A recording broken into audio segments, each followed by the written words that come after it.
আপনাকে এখানে পাওয়া গেল, আপনি এখন অ্যাকচুয়ালি বহুদিন পরে দেখা কি করতেছেন এখন? হ্যাঁ, আমি এখন ঘুরি ফিরি খাই দাই, আচ্ছা। আর বিজ্ঞাপনের কাজ করি, অভিনয় করি না।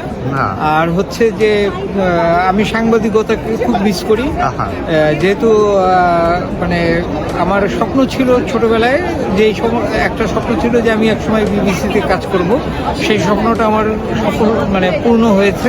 আচ্ছা। যার ফলে এখন আর আমি খুব একটা অভুক্ত থাকি না, সাংবাদিকতা করি না দেখে, যে মানে যে একটা ভিতর থেকে যে সেটা এখন আর নাই।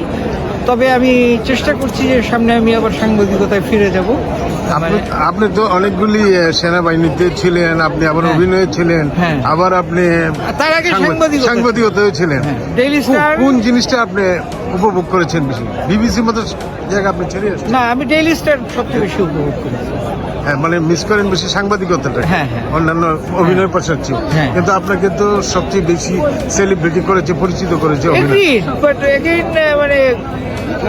মানে আমারও তো একটা ব্যাপার আছে, তাই না? আমার নিজস্ব তো একটা পছন্দের ব্যাপার আছে।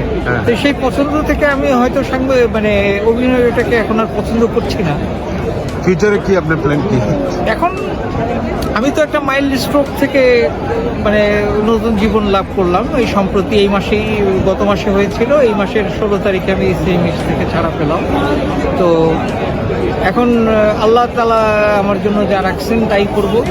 তবে আমার ইচ্ছা আছে আমি মানে হেড অফ নিউজ বা এরকম কিছু একটা হব আর কি। আবার নিউজ যাচ্ছে। আপনার জন্য শুভকামনা। জি, ধন্যবাদ। দেখা হবে ইনশাল্লাহ রাস্তায়।